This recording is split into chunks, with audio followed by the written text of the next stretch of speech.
Okay, we're going to start in a second once the stream starts.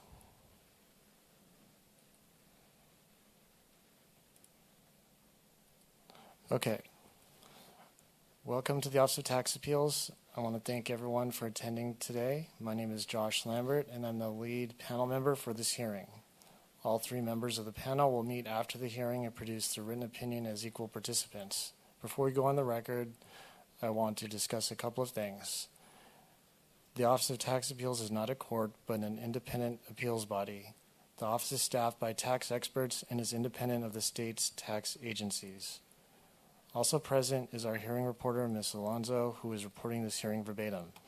To ensure we have an accurate record, we ask that everyone state their name before they speak, and that everyone speaks one at a time, and that they do not speak over each other. Also, please speak directly into the microphone and mute your microphone if you're not speaking. Also, please speak loudly and clearly. When needed, Ms. Alonzo or the panel will stop the hearing process and ask for clarification. After the hearing, Ms. Alonzo will produce the official hearing transcripts, which will be available on the Office of Tax Appeals website. Were there any questions before we go on the record? And Ms. Alonzo, are you ready to proceed? Okay. We are now on the record in the Office of Tax Appeals oral hearing for the appeal of MGM Holdings, Inc. and Subsidiaries, case number 231014548. The date is March 11th, 2026, and the time is 1:10 p.m. My name is Josh Lambert, and I'm the lead panel member for this hearing, and my co-panelists today are Judge Kenneth Gast and Judge Asaf Kletter. First, FTB, could you please introduce yourselves for the record by stating your names? Hi, I'm Brian Beck, attorney for Franchise Tax Board. Delinda Tamani, Assistant Chief Counsel with the Multi-State Tax Bureau. Thank you. And for appellant, could you please introduce yourselves for the record by stating your names?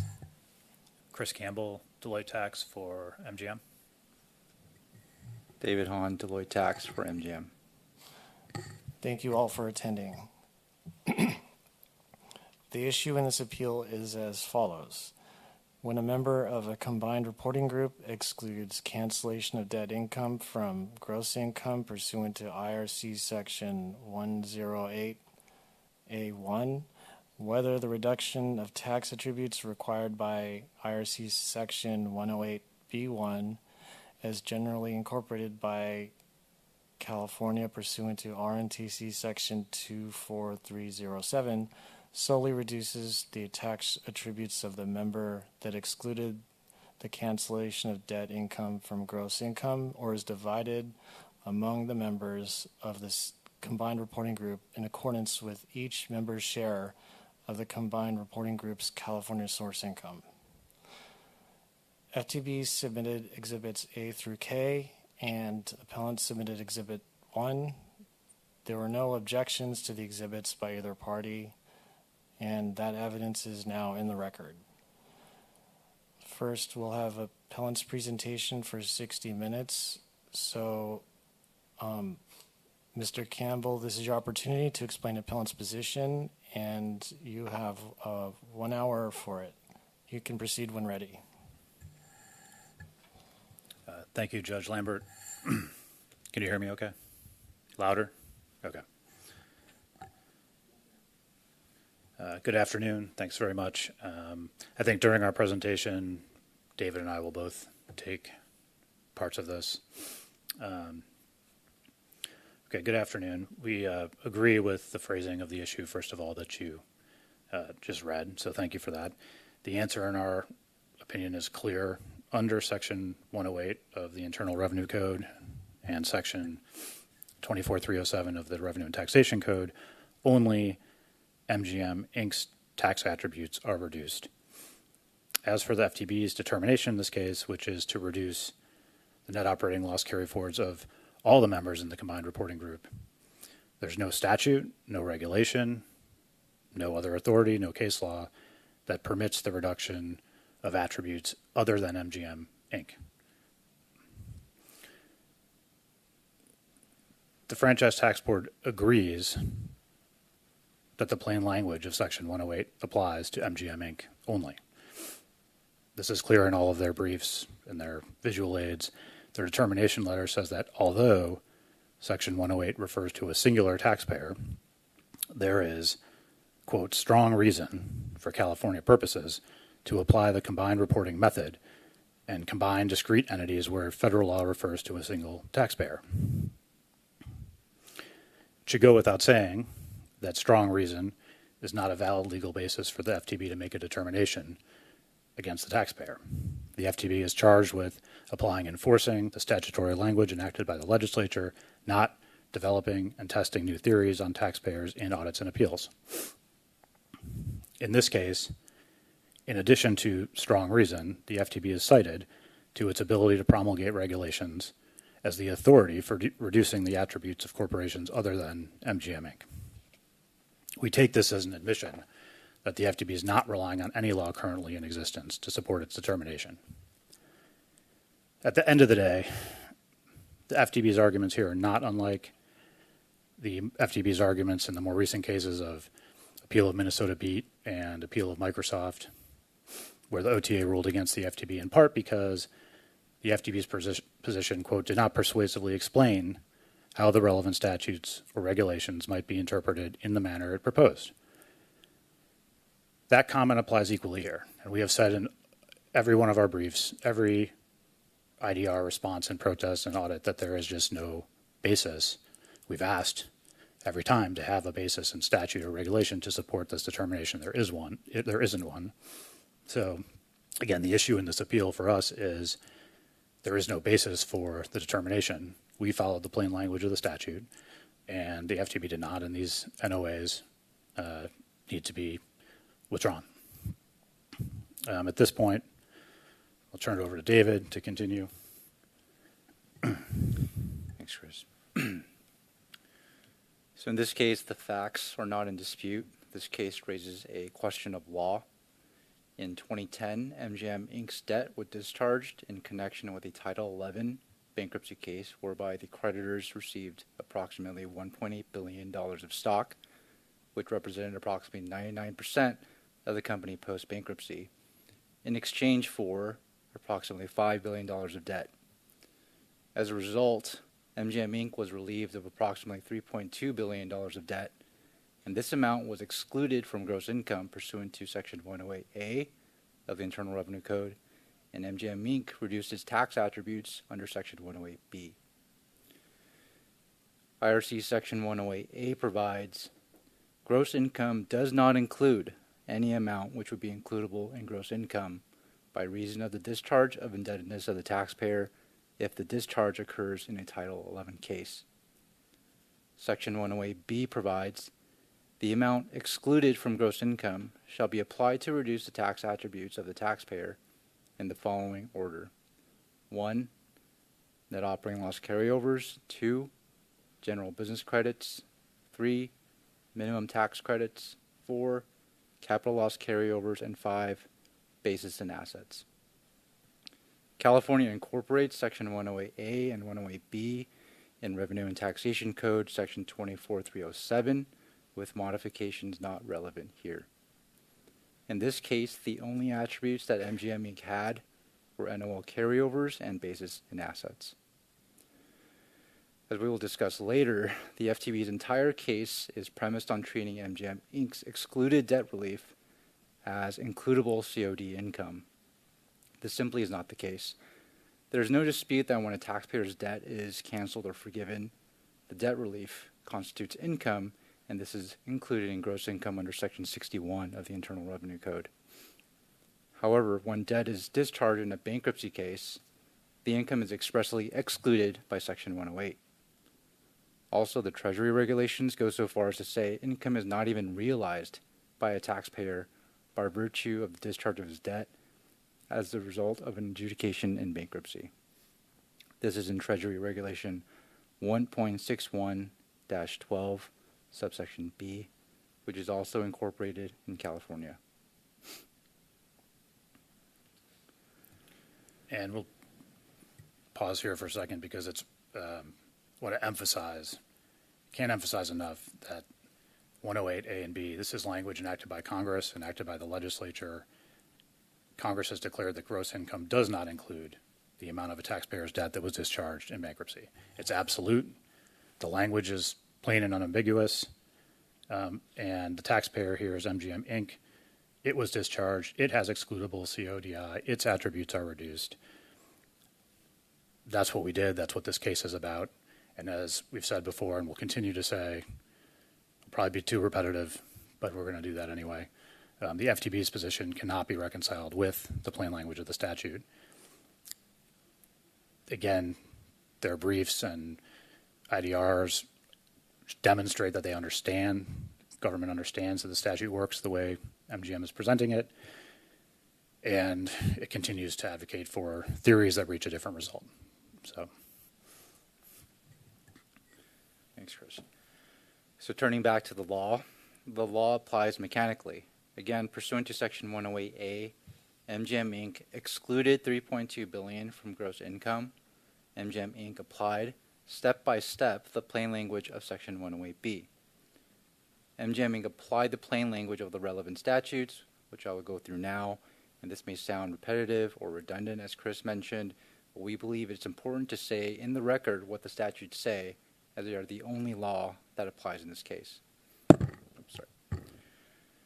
Revenue and Taxation Code Section 24271A incorporates the federal definition of gross income, which says, Section 61 of the Internal Revenue Code relating to gross income shall apply except as otherwise provided. Section 61 of the Internal Revenue Code, in turn, defines gross income as all income from whatever source derived, except when it's excluded under subsection B of Section 61. Subsection B sets forth the code sections that provide exclusions from gross income, which include Section 108. Section 108A1A of the code states that gross income does not include any amount which would be includable in gross income by reason of the discharge in whole and part of indebtedness of the taxpayer if the discharge occurs in a Title 11 case. Further, Treasury Regulations 1.61-12 B1, which California also incorporates, provides that income is not realized by a taxpayer by virtue of the discharge of his indebtedness as a result of an adjudication in bankruptcy. Pursuant to these provisions, $3.2 billion was excluded from gross income. California Revenue and Taxation Code 24307 expressly incorporates IRC Section 108 into California law. So applying the law here, the critical starting point is that the amount of MGM Inc.'s debt, the $3.2 billion, or debt relief of $3.2 billion, is excluded from income. It is not realized, it is not recognized, it is entirely excluded. Instead, the excluded $3.2 billion is applied to reduce MGM Inc.'s tax attributes in the order set forth under Section 108B. Under Section 108B, NOL carryovers are reduced first. The amount of MGM Inc.'s excluded CODI that is applied to reduce its California NOL carryover needs to be adjusted, since in California, NOLs are a post-apportioned amount and would therefore be much less than its federal NOL carryover. In 2010, MGM Inc.'s California percentage was 0. As a result, no amount of its excluded CODI is applied to reduce its California NOL carryover. Instead, the entire amount of the excluded CODI, the $3.2 billion, is applied to the basis or to reduce the basis in MGM Inc.'s assets. At this point, it's helpful to look at the numbers both under California law and under federal law and compare it to what the FTB is proposing. For California, as shown on the first page of our visual aid, we apply MGM Inc.'s 0% California factor to the $3.2 billion amount of excluded CODI. Excuse me. You said you had a visual aid. What are you referring to? The 3 pages that we provided last week in response, it was just tables of numbers. brought additional copies if you don't have them, but you emailed them, and after the pre-hearing conference, we each submitted visual aids. Okay, I think we have it. I just want to make sure I'm getting it right. We could hand out some copies. It's just there's 3 tables of Okay, numbers. So I see. We just have it digitally. Okay, Yeah, thank we didn't you. want to use a PowerPoint or anything. We just want to refer to it. Okay, thank you. Yeah, so the first page would be with the title, Application of IRC Section 108 Incorporated by California.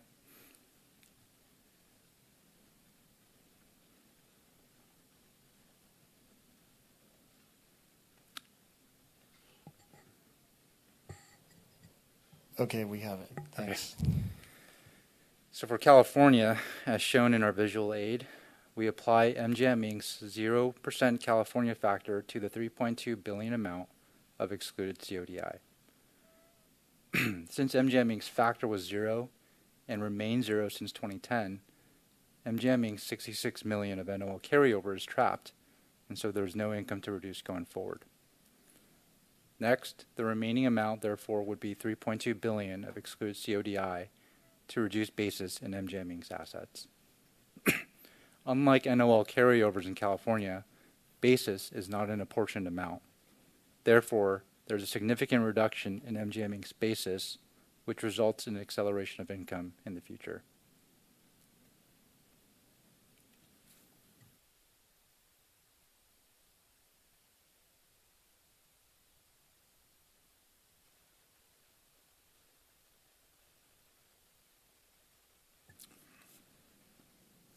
Okay, so you have our table in front of you, which shows the 3.2 billion at the top, and then the 0% factor, and the result being, as David just said, that the MGM NOL carryover of 66 million isn't reduced. I want to point out at the beginning that that's slightly different than what was actually done on the return. So I kind of anticipated, if you look at when we have the briefs and everything, you'll see that MGM reduced on its return the 66 million to 0 and then reduced its basis. And in this, we're saying that the 0% factor is used against the 66 million. Having spent the better part of 12 years considering this issue and responding to FTB arguments and going back and forth and looking at the cases that explain and clarify that UDIPA doesn't even apply to a lot of things that go into taxable income and loss before even getting to the apportionment question, it's clear that excluded cancellation of debt income is not even affected by UDIPA. It's not an item of income. It's not includable in income. It never gets factored into UDIPA. Understanding that makes clear that the group's percentage is not relevant. The excluded CODI belongs to MGM Inc. MGM Inc. is the taxpayer that 108 applies to. The excluded amount is an amount that then is applied to reduce MGM Inc.'s tax attributes. So in this case, the correct factor to use would be MGM Inc.'s factor, not the group's factor, since the group's percentage has no relation to MGM Inc.'s excluded CODI. I'm pointing this out because at the end of the day, in this case, it doesn't matter. It actually benefits California because MGM Inc. has a 0 factor. It's had a 0 factor since 2010. So whether its NOL was reduced to 0 or it remained at 66 million has no impact. That 60 NOL carry forward would be trapped. The correct application of 108 in this case would be, you don't reduce NOL, the California NOL, you just reduce the basis. Basis is not an apportioned amount, so the same total amount of 3.2 billion of excluded CODI would reduce the basis in MGM's assets by a substantial amount. And again, that all is consistent with, at the end of the day, the purpose of all of this, which is debtors in bankruptcy get a fresh start. They aren't hit with a huge tax liability as a result of the CODI from the discharge. They reduce their attributes and have income going forward. In this case, Again, NOL carry forward in California wouldn't have an impact. MGM doesn't have income here. It has income in general from the reduction in basis of its assets, causing it to have more income, as a result of that reduction. Like principal payments on a note as received are income now because it reduced the basis in a note receivable. They're not recovered tax-free. So pointing that out because, again, it's slightly different than what is on the return. But at the end of the day, the only reason we're talking about the percentage, whether it's the group's percentage or MGM's Inc.'s percentage, is that NOL carry forwards as a tax attribute are a post-apportioned amount. Everybody agrees with that. There's no dispute on that.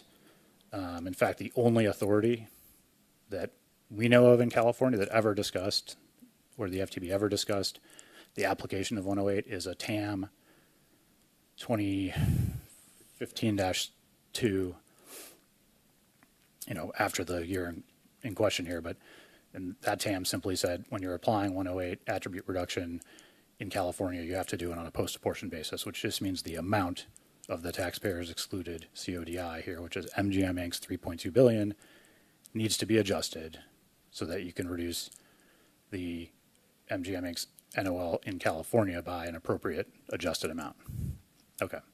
That's a long way of saying that what we're presenting on the chart is what we believe is the correct application of the statute here, and whether we're not advocating to change anything we did. We're just saying that whichever percentage you apply, I think 0 is the right answer because it's the combined reporting group doesn't factor in here. Oh, also, just a Yeah. reminder, just for everyone to speak a little Sorry. less so this Alonzo can keep up. Thanks. Good? Good enough. I will slow down. That was... Okay, turning it back to you, Dave. Thanks, Chris. So going back to our visual aid for federal tax purposes, which would be the following page, titled MGM Inc.'s Federal Tax Attribute Reduction. The amount of excluded CODI is the same for federal purposes, $3.2 billion, and this amount was used to reduce MGM Inc.'s 2010 carryover to 0 pursuant to Section 108B. Section 108 is the same in California as it is under federal law. Under federal law, MGM Inc. reduced only its tax attributes because that's how federal law works. At this point, after reducing MGM Inc.'s NOL carryover to 0, the federal consolidated return regulations would kick in applying the remaining excluded CODI of $2 billion to reduce basis in MGM Inc.'s assets. California expressly does not follow the federal consolidated return regulations, so these rules do not apply in California, and there is no dispute on that point. Our chart shows that for federal purposes, MGM Inc. reduced the basis in a note receivable. The effect of that is, as MGM Inc. receives payment on that note, it has income that otherwise would have been sheltered by basis. Next, under the federal consolidated return rules, the remaining amount of excluded CODI that is used to reduce basis in a subsidiary stock is instead applied to reduce the tax attributes of the subsidiary itself, in the same order found under Section 108B. In other words, the amount of the excluded CODI that was applied to reduce the basis in MGM Inc.'s direct subsidiaries was applied to reduce the tax attributes of the subsidiaries themselves.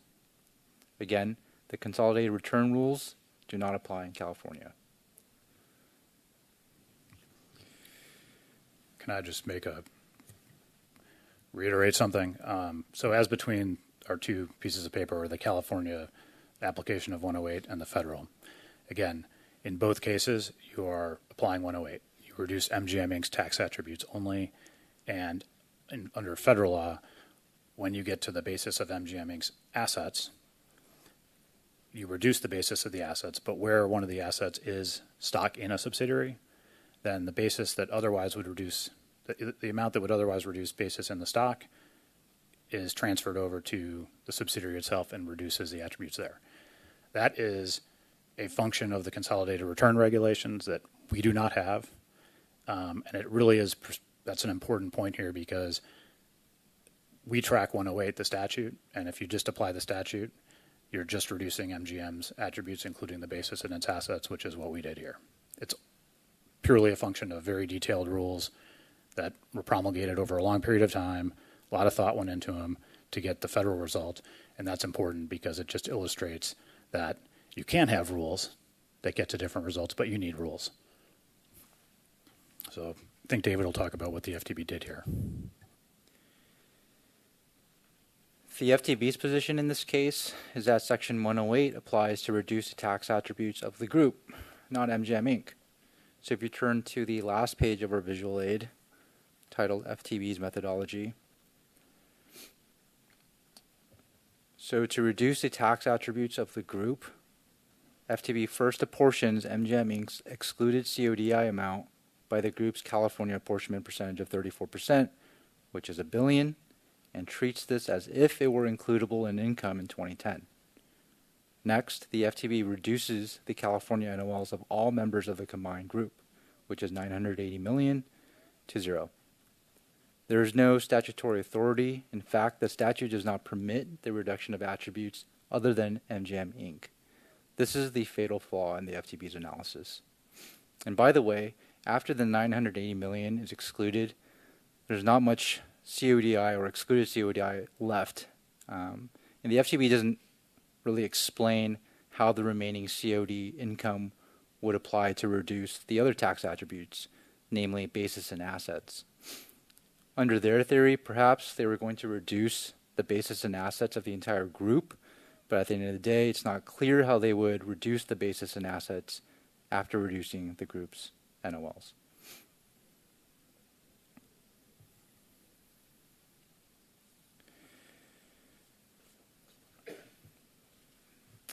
So, to wrap up on our visual aid, our understanding of the FTB's argument, which they can show on their visual aid, or as depicted in our chart, is that the FTB treats the excluded CODI amount as includable COD income, despite the plain language of the statute saying it's not. Here, CODI is excluded and is not factored into UDIPA. Thus, the FTB's method cannot work. I'll turn it over back to Chris. Yeah, and so just to wrap up our presentation, our opening, I think when the FTB presents its case, and you'll see it in the briefs, is they're treating the excluded amount as if it were income. And if you treat it as income, then, and as they say, it would be apportionable income, and you would run it through the combined reporting rules and end up apportioning, the entire amount to and understating it back to the members of the group. And if you did that, honestly, you would have, if you just look at this and say that what they're presenting is, if this weren't in bankruptcy and you had income, here's what would happen. Well, that's fine, but we're in bankruptcy. This isn't income. I think the key point that we want to keep reiterating is this isn't income. It's an amount totally outside of the concept of income that you're using to reduce your attributes, which affects income going forward. Okay, and the way those rules work are they're specific to a particular taxpayer. And the way UDIPA applies, UDIPA applied in the past with MGM's income and losses. UDIPA is going to apply going forward to MGM Inc. and its group's income and losses. But what happens in bankruptcy is the discharge occurs, the debt relief occurs at MGM Inc., it reduces its attributes, and whatever those attributes are in this reduction in our case, which in California is just going to be a $3.2 billion reduction in basis, causing MGM Inc. to have income for the group going forward, that's what happens. And it's not income, and that's the point. So everything that we hear going forward, I feel like, is going to be about how this should be treated as income, but it's not. So I'll stop there, and we'll turn it to the FTB and then reserve for rebuttal. Thank you. Thank you, Mr. Campbell and Mr. Hahn. So I will turn to the panel to see if there's any questions at this time. Judge Gast, do you have any questions? I think my questions probably will relate to both parties, so I will ask those when FTB is done with their presentation. Thank you. Okay. And Judge Clutter, do you have any questions? This is Judge Clutter. I feel the same. I'm going to hold my questions until FTB's presentation is done. Okay. I'll do the same. So at this time, we can move to FTB. Mr. Beck, you could proceed with your presentation for 1 hour. And also, I think also we're supposed to get your visual aid on a monitor. So can we call in someone now to assist?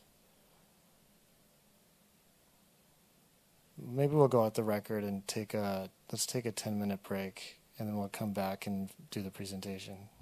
Thanks.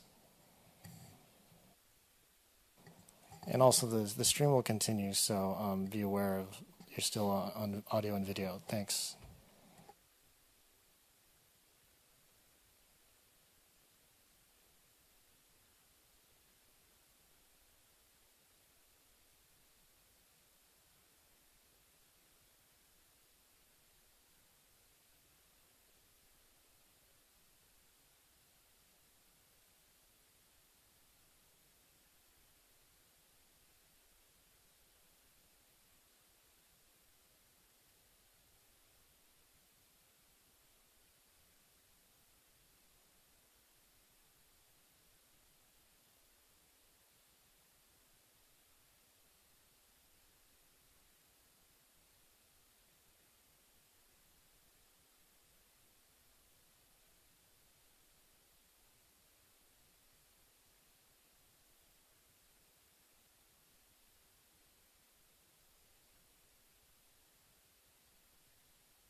we'll just get set up and start in a little bit.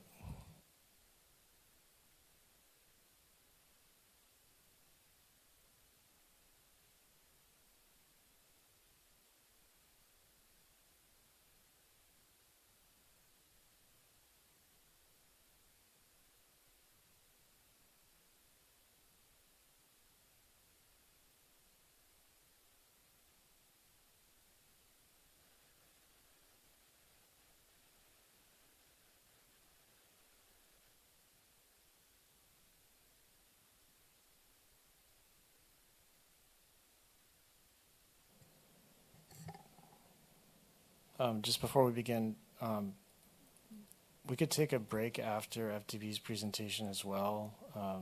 Would that sound good? Yes, that'd be helpful. Thanks. Okay. Ms. Alonso, are you ready? Okay. So we are back on the record. So we can now move on to FTB's presentation. We have the display up, I see. So, Mr. Beck, you can proceed when you're ready. Thank you. Good afternoon. I'm Brian Beck, attorney for respondent, Franchise Tax Board. And with me is Delinda Tamani, Assistant Chief Counsel of the Multi-State Tax Bureau.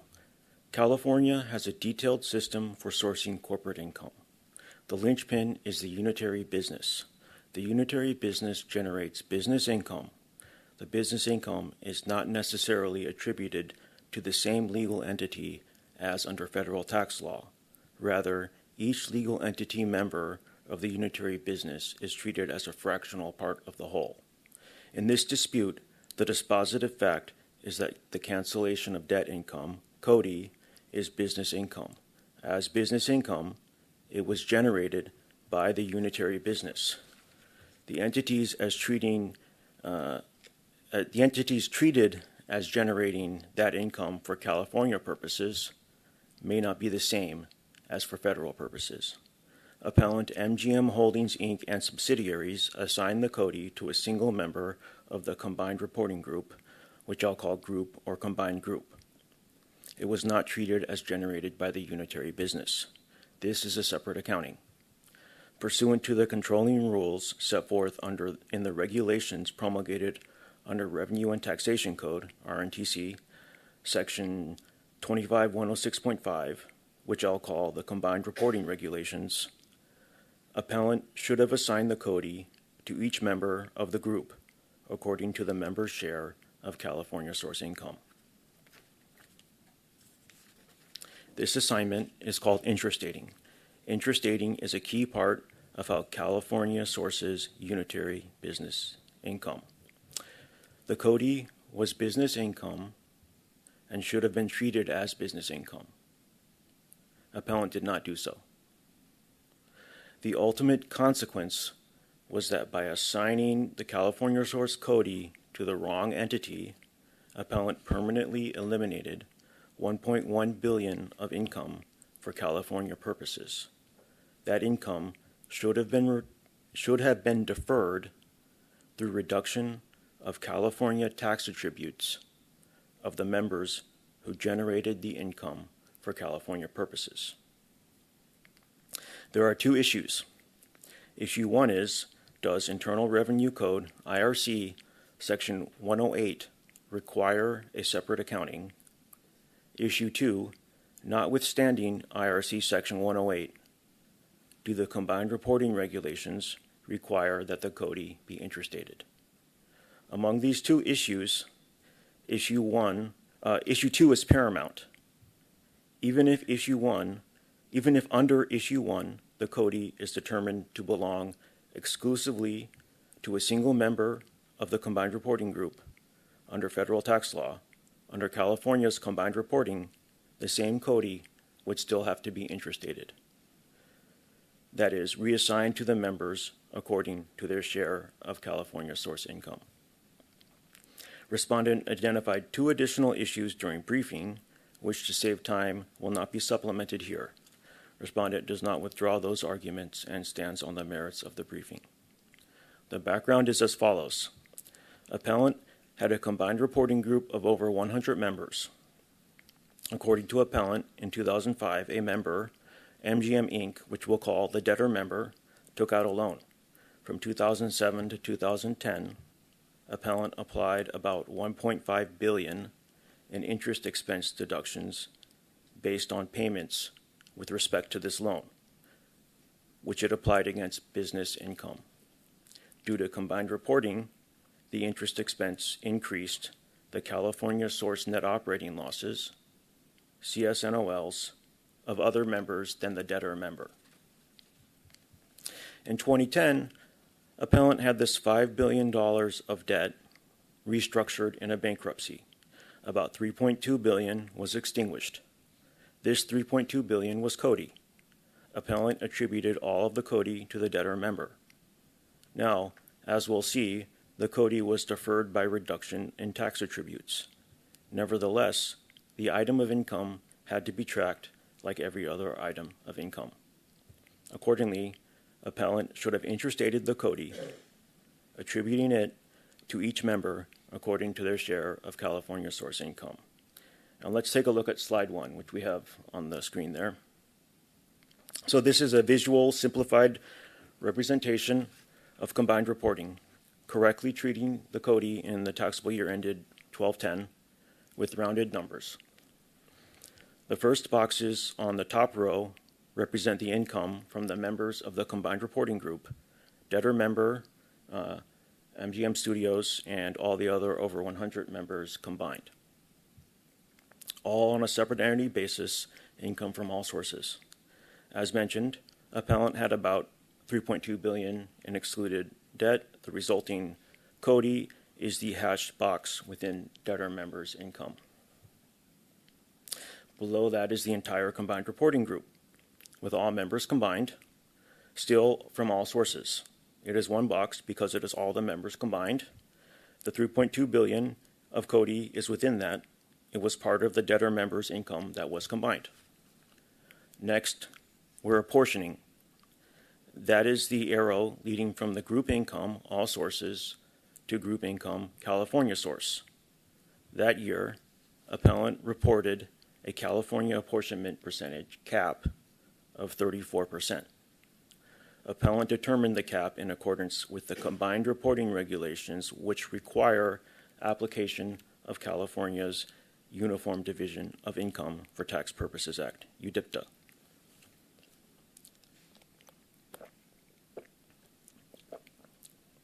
Below the arrow is the California source combined reporting group income, which is a smaller amount than income from all sources because it is only 34% of the total. The box representing Cody is also smaller, $1.1 billion in California source Cody, but the box is still within the combined reporting group. The bottom row is interstating. Appellant calculated interstate apportionment percentage, IAP, for each member under the combined reporting regulations. The IAP is each member's share of the California source income. The percents are 0%, 90.5%, and 9.5%. The correct interstating is just IAP times the California source amount, which for the Cody would be 0 for the debtor member, about $1 billion for studios, and $100 million for the other members combined. Now from here, it is straightforward how to assign the attribute reduction under IRC Section 108. MGM Studios has its own attributes. These attributes are reduced by $1 billion in total in the order described in IRC Section 108B. The debtor member doesn't have any attribute reduction, only the members with IAP have attribute reduction. Respondent now points out that appellant does not accurately describe respondent's position. Appellant appears to describe the position from the audit issue presentation sheet, which is our Exhibit D, and which is not respondent's position. Respondent's current position, which requires applying California's combined reporting method to the Cody, including interstating, was stated in the protest. The assessment was calculated accordingly, and respondent's briefing also expressed this position. Let's look at slide 2. And this information was taken from a spreadsheet used to compute the assessment at the close of the protest. As appellant's combined reporting group had over 100 members, there can be a lot of information, so this is simplified and the numbers are rounded. And respondent used the same process for each member. The amount of CODI interstated to each member is the interstated CODI. And that was 0 for the debtor member, about $1 billion for studios, and $100 million to all the other members combined. And we saw this on the preceding slide. Respondent reduced the CSNOLs on a member-by-member basis based on the amount of CODI assigned to that member. That could reduce the CSNOL to 0. Any amount left would be the remaining attribute reduction, again, on a member-by-member basis. The remaining CSNOL for 1211 for each member would be the CSNOL available at the end of 1210 minus the reduction. So you can see that the debtor member still had about 66 million of CSNOLs available. Studios had none, and all the other members in the aggregate had about 139 million. Appellant claims that respondent reduced a group CRG NOL amount. First, respondent does not reduce a group CSNOL because no such thing exists. The tax attributes belong to each individual member, not the group. Second, a key aspect of respondent's position is that respondent requires interstating. Respondent believes that this is the core issue. The CODI is assigned to each member according to their IAP, that is, the share of California source income for that year. Most members, including the debtor member, had 0. They will not have any attribute reduction. Studios has the lion's share.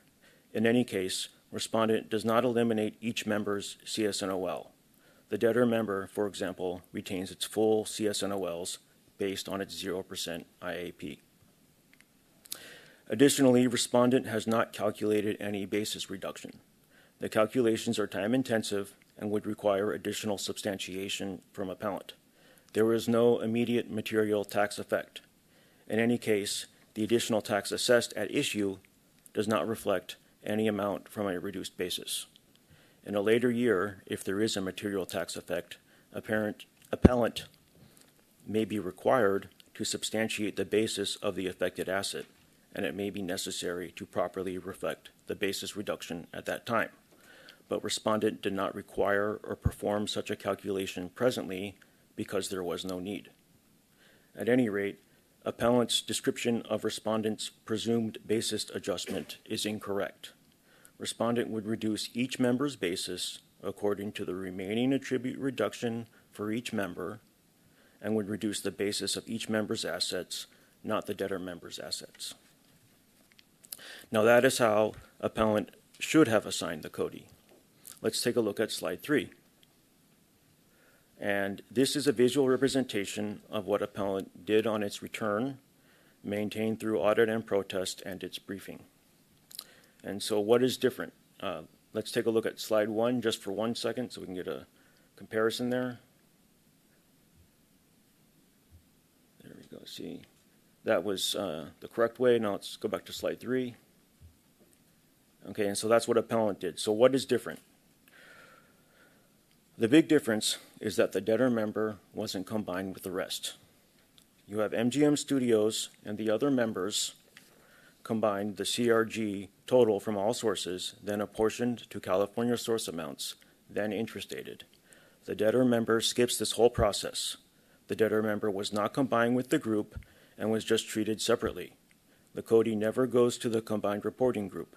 The red box does not become a part of the combined income from all sources for all members.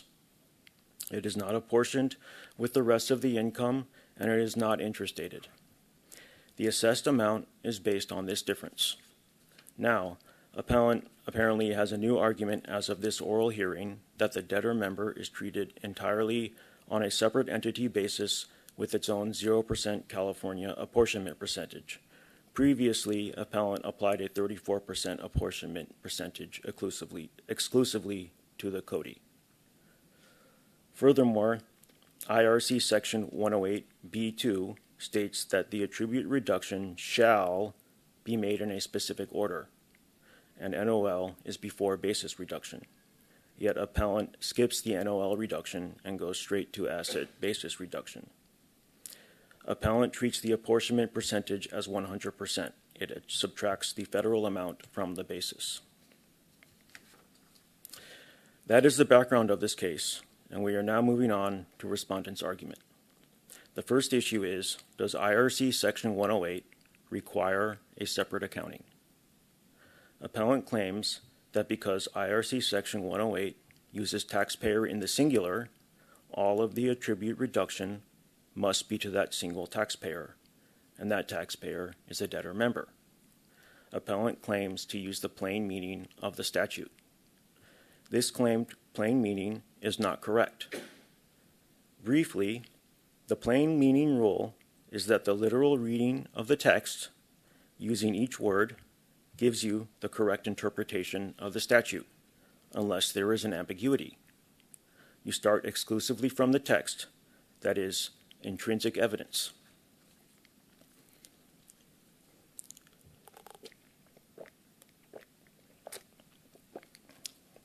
However, if there is an ambiguity, then the ambiguity must be resolved. Sometimes this means including extrinsic evidence, such as the intent of the legislatures memorialized outside of the statute. And what does the text of the federal statute say about reduction of California-only tax attributes? Nothing. The text is silent. That is an ambiguity. We have a situation that the text of IRC Section 108 does not address. Appellant makes no provision as to how California conforms to federal tax law. IRC Section 108 does not stand on its own, but is incorporated into an existing system. Let's take the meaning of the term taxpayer for California purposes. The Court of Appeal in the 2001 Citicorp, that is CITICORP,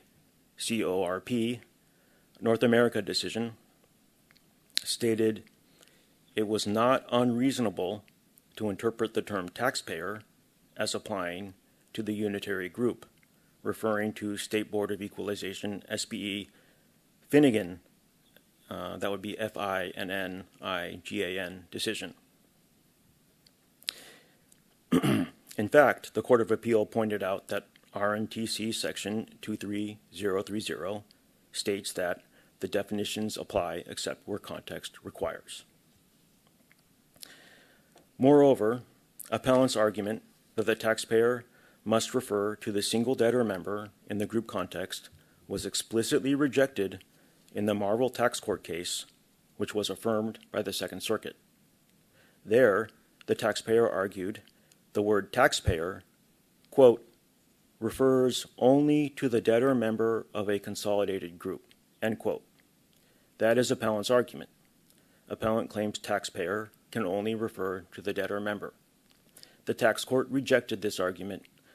OTA should as well. The tax court stated, quote, nowhere does the statute specifically define the taxpayer as either a member entity of a consolidated group or the consolidated group as a whole, end quote. This is an ambiguity. The meaning is not clear from the text alone. Does IRC Section 108 specify which member of the California Combined Reporting Group reduces the tax attribute? The answer to this question must be no. There is not a clear and unambiguous direction from within the statute. IRC Section 108 was not written with California Combined Reporting in mind. Congress did not intend to override California Combined Reporting. Congress simply did not speak to California Combined Reporting. So the tax court rejected the idea that a plain reading required allocating the debt to a single member. To resolve the ambiguity, the tax court looked to another source of intent, and again, OTA should do the same. One source of intent was the Senate report on the enactment of IRC Section 108. That report stated that IRC Section 108 would, quote, carry out the congressional intent of deferring, but eventually collecting, within a reasonable period, tax on ordinary income realized from debt discharge, end quote. IRC Section 108 is nominally an exclusion for Cody when the extinguishment occurs in a bankruptcy. The recently bankrupt debtor doesn't pay tax on additional income immediately. That's unfair. They just declared bankruptcy. IRC Section 108 is a deferral. Instead of paying the tax on the income immediately, they pay the tax once they're back on their feet. So tax attributes are reduced, starting with NOLs. If it was just an exclusion and not a deferral, there would be no change in tax attributes. The tax court would have the attribute reduction match the income. That defers the CODI. They are going to pay the tax on that income once they are back on their feet. Put simply, there are 3 steps. The first step, there is CODI. The debt is extinguished, which creates income. The second step is deferral. There is a current elimination of CODI coupled with tax attribute reduction. And the third step, the taxpayer would use the tax attribute, but it has been reduced and is unavailable. Accordingly, the CODI has been deferred. Key to the deferral is that the tax attribute reduction matches how the CODI would have been recognized. Using combined reporting, if it was just debt forgiveness without bankruptcy, MGM Studios would have had about $1 million in income, and the other members would have had about $100 million in income. This is the amount of CODI after apportioning and interest dating to each member. IRC Section 108 defers this CODI. Congress intended to defer, but eventually collect, tax on this income. So the attributes starting with CSNOL are reduced by $1 billion for studios and $100 million for the other members. Thus, pursuant to Marvel, appellants claim that only the debtor member can have an attribute reduction is not the plain meaning. You cannot come to this conclusion from the text alone. And appellant's limitation of attribute reduction to the debtor member is contrary to the intent of IRC Section 108 from extrinsic sources. MGM Studios would have had $1 billion in CODI, and the other members would have had $100 million. Appellant would permanently eliminate this amount. Respondent would defer it. Furthermore, appellant's claimed plain meaning has absurd results and is self-contradictory in how appellant handles California conformity. In some sense, appellant wants to have its tax attribute cake and eat it. For appellant, taxpayer must mean the specific taxpayer identified for federal purposes. So appellant emphasizes specific over general. Yet IRC Section 108 also refers to the federal net operating loss. That's specific. IRC Section 108 does not identify the attribute as California Source Net Operating Loss, or CSNOL. To stretch net operating loss into CSNOL would be a generalization. Appellant wants IRC Section 108 to be extremely specific as to the identification of taxpayer with no adjustment for state differences, but inconsistently, net operating loss should be general, accounting for state differences. The same goes for amount. IRC Section 108 reduces the attribute by the amount of extinguished debt. Thus, IRC Section 108 instructs to reduce the attributes by $3.2 billion, which is the amount extinguished. Yet in its position through briefing, appellant used the $1.1 billion amount. The bankruptcy did not only reduce the amount from California sources.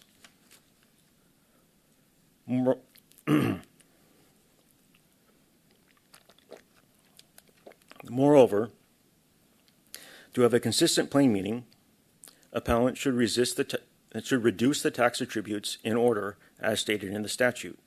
In today's hearing, appellant skips over the net operating loss reduction in IRC Section 108B, which ignores the text of the statute. Thus, appellant's plain meaning, without making any necessary adjustments for California, has absurd results and is self-contradictory. Let's take a look at slide 4. At the end of the day, the tax imposed here is the California corporate income tax. And it's described in RNTC section 23501. That statute imposes a tax on, quote, net income derived from sources within this state, end quote. Sources within this state.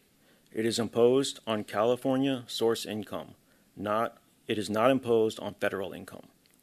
How do you determine California source income? Apparently, appellant claims that you must use IRC Section 108 exactly as it is written. But California is not like, for example, Maryland, where you start with a federal amount and make adjustments. RNTC Section 25101 controls the sourcing. That section states that when the income of a taxpayer comes from within and without the state, you have to apportion that income. The Barclays United States Supreme Court case stated, quote, California's scheme required the taxpayer to aggregate the income of all corporate entities composing the unitary business, end quote. This is in contrast to the separate accounting method, which, quote, treats each corporate entity discretely for the purpose of determining income tax liability, end quote. Even if the term taxpayer is applied on a separate entity basis, in order to apportion, appellant must combine all the unitary business income and apportion it as a single unit. Appellant must apply the combined reporting regulations. And the combined reporting regulations provide the details on how to arrive at the California source income for each taxpayer member of a combined reporting group. Then, subdivision D5 states the final resulting value is the taxpayer member's California source income. The amount of attribute reduction under IRC Section 108 is this final resulting value. The amount will be calculated for each taxpayer member, which again is the $1 billion for studios and $100 million for the other members in the aggregate. Additionally, as mentioned, California does not use the federal net operating loss. Rather, the attribute is the California source net operating loss, which again is computed using the combined reporting regulations subdivision E. And subdivision E states if the final resulting value of subsection D5 of this regulation is a loss for a taxpayer member, that taxpayer member has a California source net operating loss. Appellant which would modify the CSNOLs, which for years have included amounts apportioned and interstated to the specific taxpayer member through the combined reporting regulations, with an amount not apportioned and interstated to the taxpayer member. Subdivision E states that taxpayer member. It does not say the combined reporting group has the CSNOL. To summarize, Issue 1 is whether IRC Section 108 requires a separate accounting because it refers to a singular taxpayer. Appellant claims that because IRC Section 108 refers to just taxpayer, the plain meaning explicitly limits California sourcing to this one taxpayer. But the tax court found this ambiguous and looked to extrinsic intent. That legislative intent was to defer, not permanently eliminate, $1 billion in income for studios and about $100 million for the other members. The attribute reduction should match how the CODI would have been generated, but for the exclusion. Moreover, the federal statute does not help identify a California source amount. For the corporation income tax, a taxpayer must calculate the true amount for each member of the unitary business, which entails applying the combined reporting regulations. And that leads us to Issue 2. Did appellant properly interstate according to the combined reporting regulations? The CODI is business income. That business income is treated as generated by the unitary business in order to determine the correct California source amount.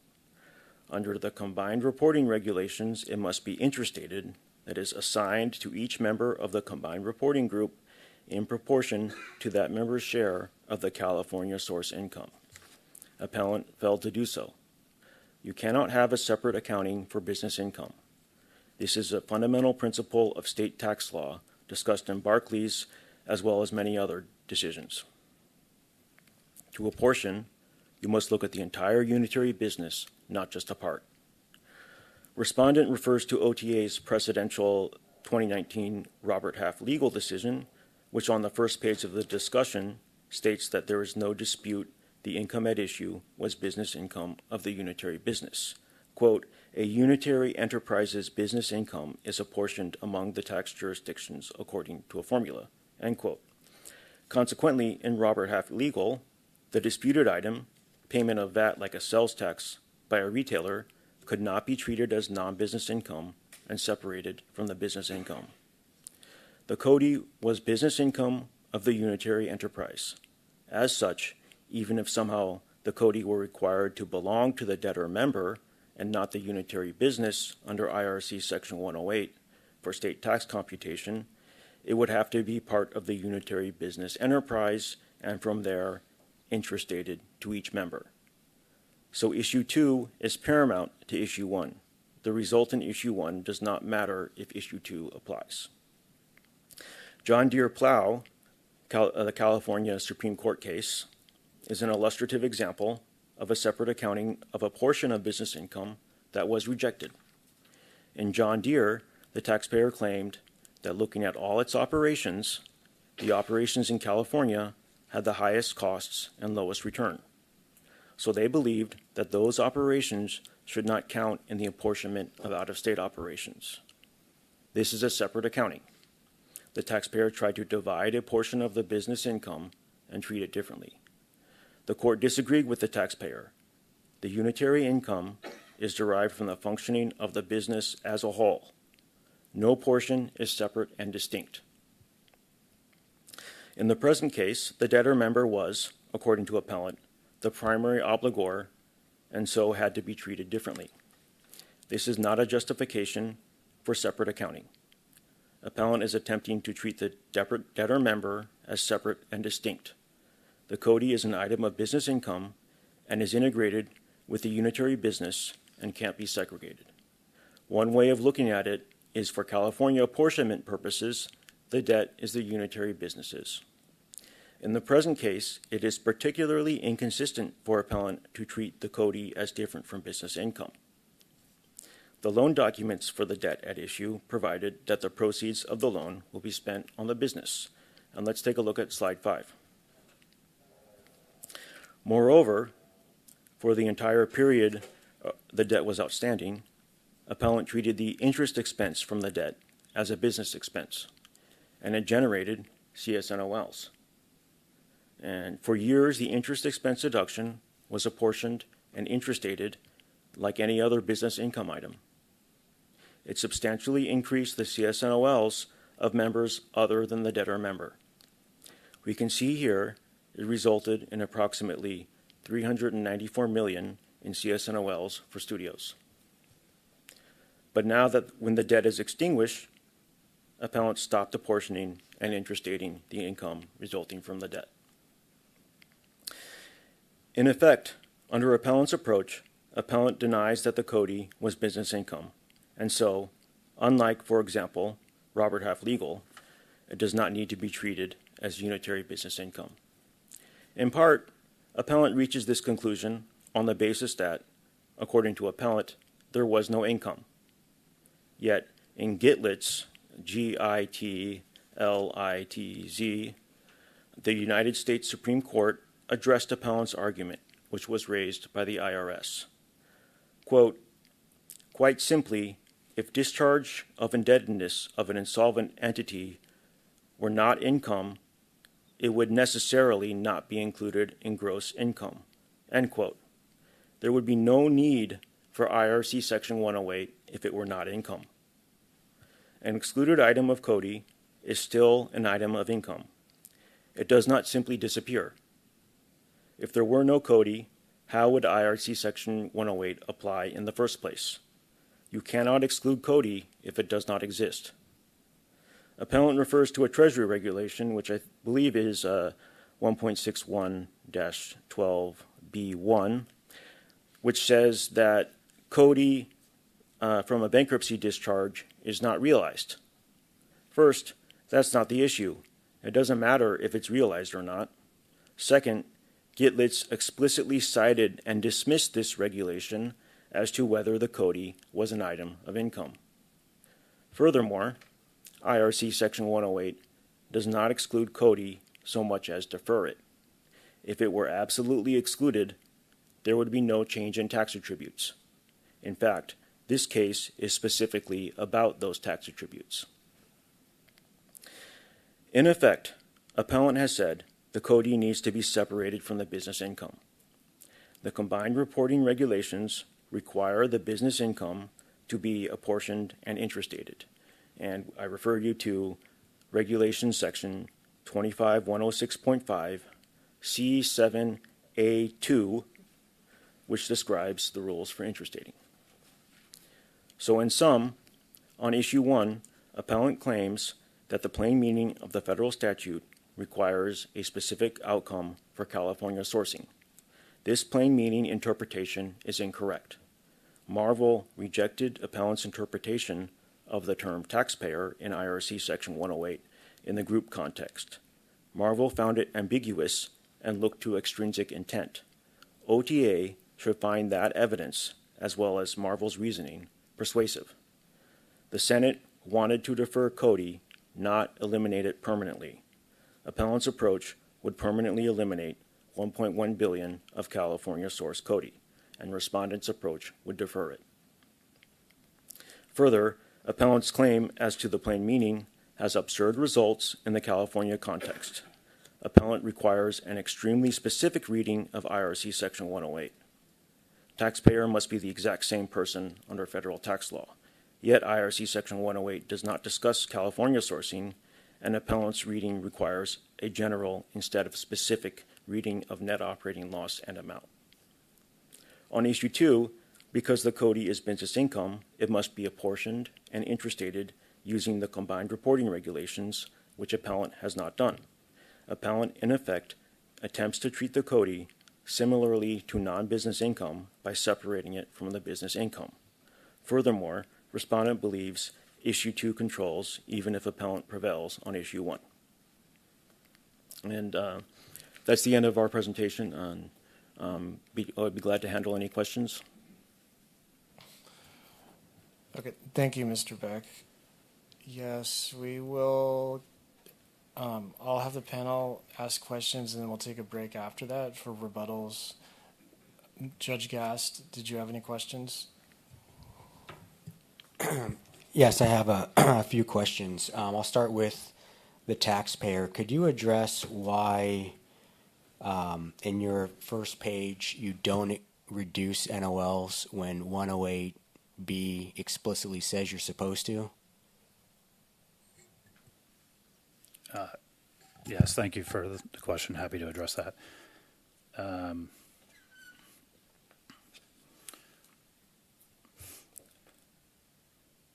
In applying 108, the first attribute you reduce is NOL carryforwards. The one thing that's very clear in attribute reduction is that you have to use a post-apportioned amount of the excluded CODI to reduce the attribute in California, because the NOL carryforward itself is a post-apportioned amount. So if your federal cancellation of debt that's excluded is $3.2 billion, your federal NOL might be substantial. You could reduce it, but your state NOL in California and other states is going to be some percentage of that. Well, Mr. Campbell, also, can you hear it? Just make sure you talk slower, please. Okay.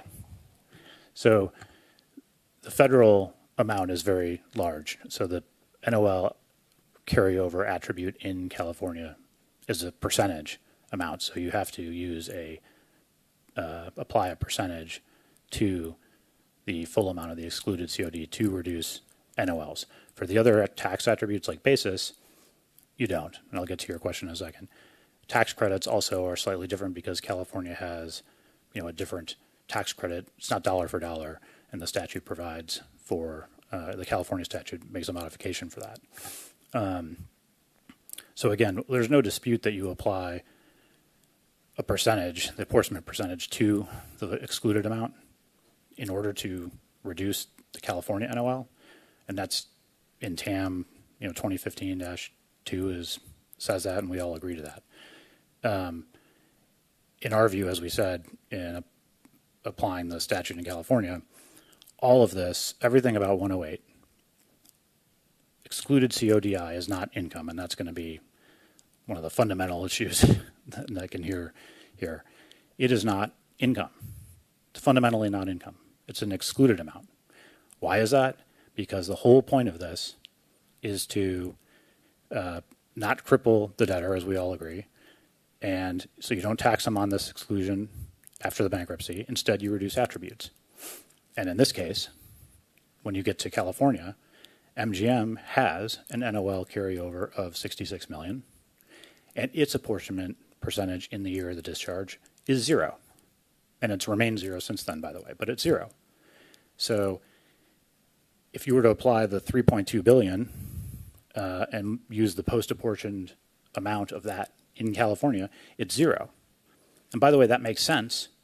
And the effect of that is you don't reduce the $66 million. It stays there. And that leaves the entire amount to reduce basis. And why does this make sense in this case, or in any case? It's because we don't have income going forward. So that $66 million that's sitting there is trapped. It would have never been used by MGM Inc., right? So and by the way, whether it's reduced or not at the end of the day doesn't have too much of an impact. But what we did on the return is we did reduce the 66. But as I said in our presentation, after doing this for 12 years and looking at the statute and considering the fact that this is all outside of UDIPA to begin with, and clearly it's the debtor members excluded amount. So you would use the debtor members apportionment percentage to reduce the debtor members NOL. In this case, that leads to a 0 reduction in NOL, and everything goes to basis. And guess what? MGM Inc. has income that it wouldn't have otherwise had as a result of the reduction in basis. So there's just to counter a couple things, we're not getting around anything. We're not skipping over NOLs. We're not, permanently excluding anything. There's an absolute consequence because we followed the rules, and it's just our attribute reduction is basis.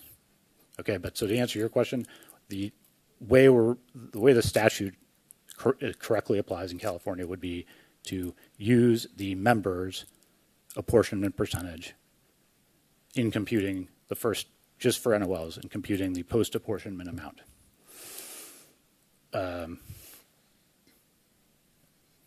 Does that answer your question? Yeah, I guess why even use an apportion percentage for NOLs then in this situation, and pre-apportion that amount, I guess, because what's the authority? Because you keep saying what's the authority for FTB's position? What's the authority to even apply an apportionment in this situation? Well, other than the TAM, I guess. Well, two different issues. One is, two issues. Treating this as includable COD, and if it were, then it would be income or business income and apportioned, et cetera. That's all a red herring, because if it were income, we'd be applying the combined reporting rules. It's not income, and it's excluded. It's not realized. It's just not income. So you can't even there's nothing for UDITPA to apply to because there's no income to apportion. So why? Because let's put it this way. Let's say for federal purposes, your entity, your corporation has a $100 million NOL carryover, okay? And let's say it does business in 10, 20, 30, 40 states, whatever, right? Its carryover in those states is not going to be the federal 100 million. It's going to be whatever the apportioned amount was over the last several years. So maybe it's got 10 million in one state and 10 in another and 20 in another, whatever. If you were to take the $100 million excluded CODI and use that to reduce the California $10 million NOL carry forward to 0, I mean, that's too much. Like, that's comparing apples to oranges. So that's why, the TAM, and nobody's ever thought otherwise, that you have to use an apportioned percentage of the excluded amount to reduce the NOL carry forward. Otherwise, there's just a huge disconnect and mismatch between MGM Inc.'s attribute in California and the reduction amount. When you get to the other attributes, you do have to use a pre-apportioned amount. So if you look at our tables, you'll see that you would, like when we're looking at the FTB's method, just to carry it through, we took the remaining amount after NOL reduction and grossed it back up to what that would be, and then use that to reduce basis, right? Does that answer your question? Yeah, it does. I was just curious because you're taking an attribute and then applying combined reporting concepts to potentially reduce an NOL. Because if MGM Inc. had an apportionment percentage, you would have reduced its NOL. Correct? Exactly. So I would say it. I mean, I'd say it slightly differently. If MGM Inc. had a percentage of 1, 2, 10, 20, whatever, we would use that percentage, multiply it by the 3.2 billion, and reduce that 66 million, and whether it was reduced to zero or not would be whatever. Let's say it was reduced to zero, fine. And then the balance would be the pre-apportioned amount, and then you'd reduce basis. It just so happens that MGM's percentage is zero, and that is important here because just think about it, and what the other side is saying is we're somehow escaping something. No, that 66 million, when it stays there, which I guess is what the FTB's chart shows on the other page, their position is it just remains. It remains, and it's trapped, and it's never used, and that's fine. That's our view of the correct application too. It's just yeah. Okay, and if other members of the group, such as in this case, have an apportionment percentage, you don't apply that at all to the CODI so that they reduce their own NOLs. Only if MGM Inc. had its own apportionment percentage would then you reduce NOLs of just that member with respect to that member's interstate apportionment percentage, because then you're kind of excluding the other member's interstate apportionment percentage from computing an NOL reduction for themselves. Is that right? Is that your position? No, I think we have to take a step back. There is only one corporation here that has excluded CODI. So any discussion of intrastating, et cetera, is already assuming you treat that as income for some reason and then get to apportion it. That is the fundamental flaw here and why this is all, as I'll say in rebuttal, kind of a smoke show and a distraction, because the issue here is it's very simple. We have a corporation that has excluded CODI. It's not income. And, similar to other situations, but that the OTA is recognized, UDIPA applies to apportion a group's income. We don't have income here. So all this is a very mechanical intersection of, hey, in bankruptcy, you have a discharge. It's excluded under 108. We adopt 108. You've got to reduce the attributes. And just to jump ahead for a second, as I said in our opening, everything that we're hearing, and even just the fact that these questions exist, demonstrate that to get to this result, you would need rules. It's very simple. I can say everything I just heard is referring to and citing to combined reporting regulations. My simple question is, do the combined reporting regulations ever, anywhere, speak to the assignment of or the use of reduced taxpayers, debtor members, reduced tax attributes under 108? No, they don't. Now, maybe, citing their rulemaking authority, if they have the authority to make this type of rule, they could start that process and we could all have an open discussion about what that looks like and end up with something like the consolidated return regulations, but we don't have that. So it's a complete distraction to get into a discussion of intrastating this amount. The point is MGM Inc. has an excluded amount. It reduced its attributes, and the reduction of its attributes, both federal and in California, has an absolute impact going forward on MGM Inc.'s and the group's income, because as income is recognized, it's included in the group and dealt with by UDIPA. But we have a simple fact that right now we're applying 108, which is an exclusion. There's no income. And all we're trying to do is, as of the date of the discharge, reduce MGM's attributes. It's not that difficult. And, I'm going to leave it at that because everything else is just theory and academic discussion, but it's not the law that's being applied, that needs to be applied. Okay, thank you. I just have one more follow-up on that point. So if MGM Inc. had, let's say, 1% here, and you multiply it by the 3.1 billion, it would have a reduction in NOL. But how do you derive that 1%? Aren't you applying a combined number in the numerator of that apportionment percentage and mixing combined reporting mechanics to get to that reduction? Well, if what you're, I mean, that 1% is that entity's sales over total sales, right? So, right? Yeah. So, The combined group sales? yes, exactly. Okay. But I mean, there's no other, if you were to not do that, and again, this kind of goes back to the TAM, if you were to not do that, you would be reducing the 66 to 0, which would be unfair. In fact, violate everything that the FTB is trying to say, which is like, hey, that's not the right percentage that you that generated those NOLs. It's not 100%. It's some apportioned amount. So what apportionment percentage do you use?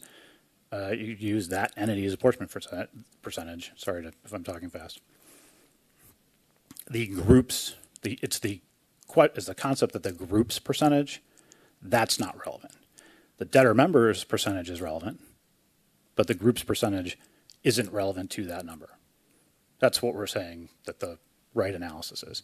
But you're right. I mean, you do have to use a percentage, but if you don't, I mean, again, just go back to the TAM. That seems to be a fundamental, just makes sense because you're matching. It's apples to apples as opposed to a disconnect, which would be a federal number and a state number, which don't mesh. Everything else, though, is pre-apportioned. Okay, thank you. I have a few more questions. Could you address FTB's, and I apologize if you're doing it on rebuttal, but FTB's argument about Marvel, Citicorp, I think they threw in Finnegan, R&T Section 3036. It's all contextual what taxpayer means in IRC 108. Also, California has the conformity statute that says where there's obvious differences, you go with California law. Can you address that point?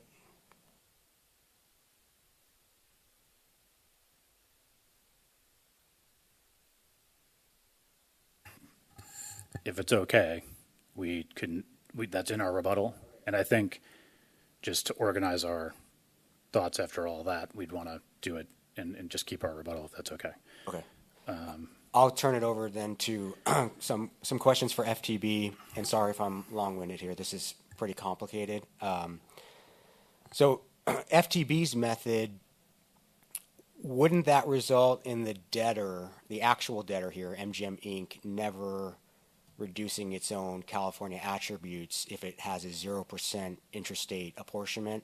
So even though it's going through bankruptcy, it has a $3 billion CODI, it gets no attribute reduction. Is that correct? And then if so, how do you square that with the Bankruptcy Code 346J2 about a similar reduction at the federal level that has to happen at the state level?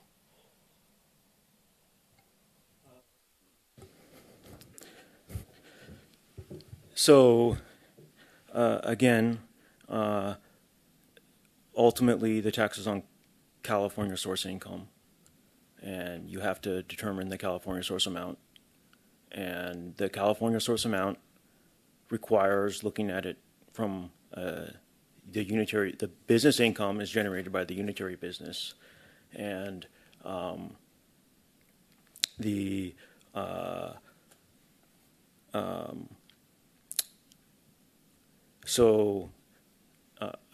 sorry. Could you repeat your question? I lost my train of thought. I apologize. Yeah, no problem. I'll just ask for one step here. So does it make sense that the actual debtor would never have attribute reduction if it has a 0% apportionment interstate percentage under your method when it's the one that went through Title 11 bankruptcy? So the unitary,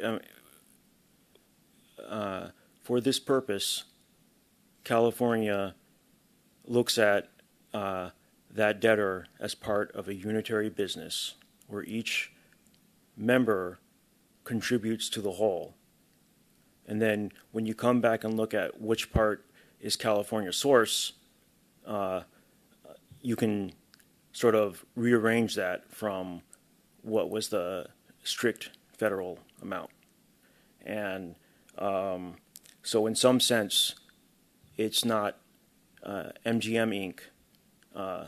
That alone, or it's not the debt was not necessarily MGM Inc.'s, it was the unitary businesses. That's how California approaches it. And additionally, just in terms of kind of looking at it from the big picture, every member, or we can go, I don't have the details on me, but most of the members also guaranteed the debt. And during the lifetime of the debt, the interest expense was used to reduce income of other members through combined reporting. So, and also the amount reduced for California source doesn't affect, maybe some portion of that that was not California source would go to the MGM Inc., but yeah. Okay, thank you. So your fundamental theory on your position is that if Cody had been included in gross income, it would have been interest stated, and that's what you should use to apply attribute reduction under 108. Exactly, yes. Okay. Is there any guidance other than the TAM that talks about what you do with amounts excluded from gross income in any context for purposes of combined reporting? The combined report requires listing of items of income, and when the regulations were first promulgated, they referred to, they stated that they were based on FDB's practice, and they were, I believe, is publication 1061, which is a guide for combined reporting. And if you look at the sample combined report, and this is enclosed in our briefing, the combined report tracked dividends under RNTC 25106, right? Which is those dividends are excluded from income under based on the earnings of the combined group, and the examples combined report tracked those amounts. So it's necessary to track even excluded amounts, and it's not like an excluded amount does not simply disappear. It's necessary to track it, especially given that in this particular case, the exclusion results in a attribute reduction. Okay, thank you. And then I think I heard you say, just to be clear, that the refund claim here, which I guess is based on the NOAs that were paid, they don't involve any asset basis reduction issue. It's just an NOL reduction that happened in that. Okay. My understanding is that at audit, they did not compute any basis reduction, and no basis reduction was computed thereafter. And the reason is that it didn't appear to be material. Okay, and thanks for bearing with me. One more question. Is there guidance in any other state in the combined reporting context that deals with what you do with Cody and attribute reduction? Was that looked at all in making this position? I don't believe there is any guidance in any other state. Okay, no further questions. Thank you. Thanks. Judge Kletter, did you have any questions? Yeah, I have a couple questions for taxpayer. I just want to make sure that I'm understanding the position that was set forth here today. So I'm going to ask a series of just quick yes/no questions to make sure that I'm understanding what was said. So is there any dispute that MGM was a unitary member of the group during the year that the Cody was forgiven? Right. MGM Inc. and the other members in the combined group are a unitary business. Okay, great. And the income that was forgiven arose in the income that was forgiven came from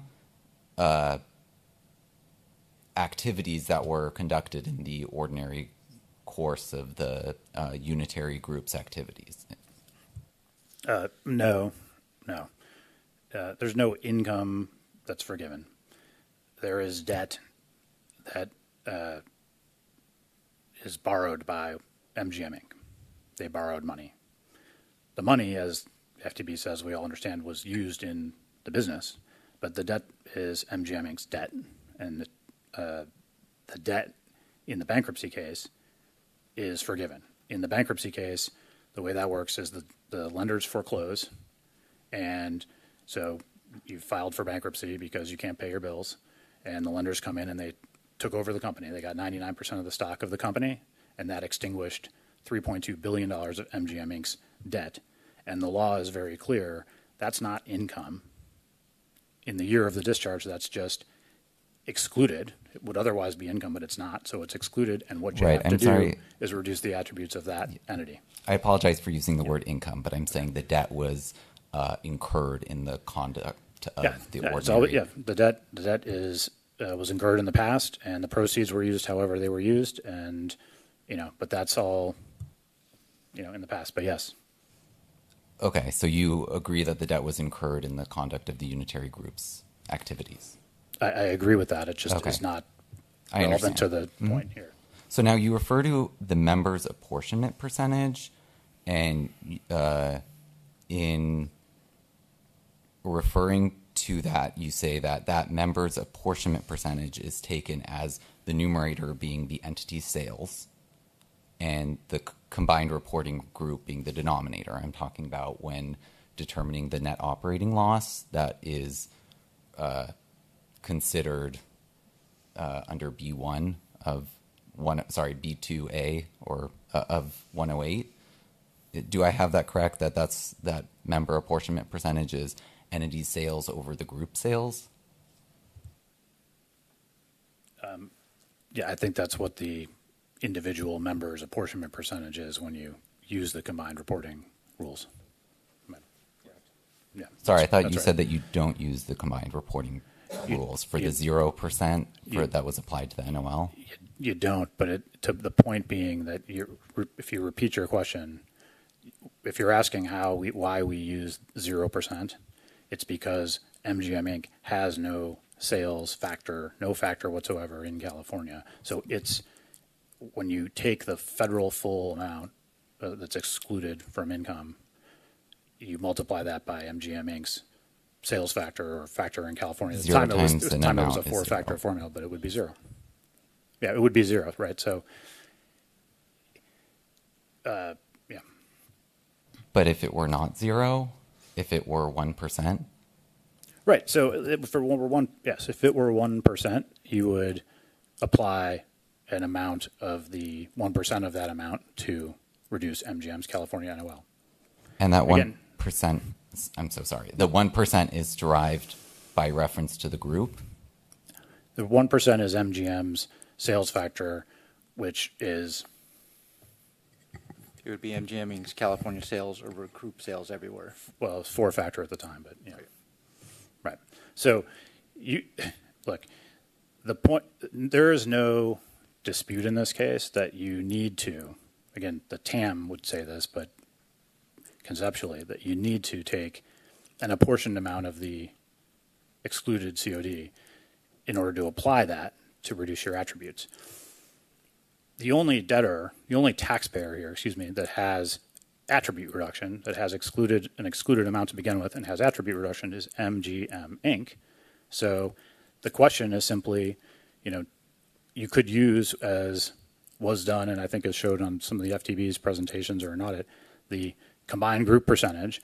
But our view, again, as we said, after like 12 years of thinking this through and then understanding that excluded amounts don't come into play, aren't even taken into account in UDIPA, which the OTA has said a couple times now, that the right answer is like, look, for this purpose, you take MGM Inc.'s percentage because the group's percentage isn't a relevant number for purposes of this excluded amount.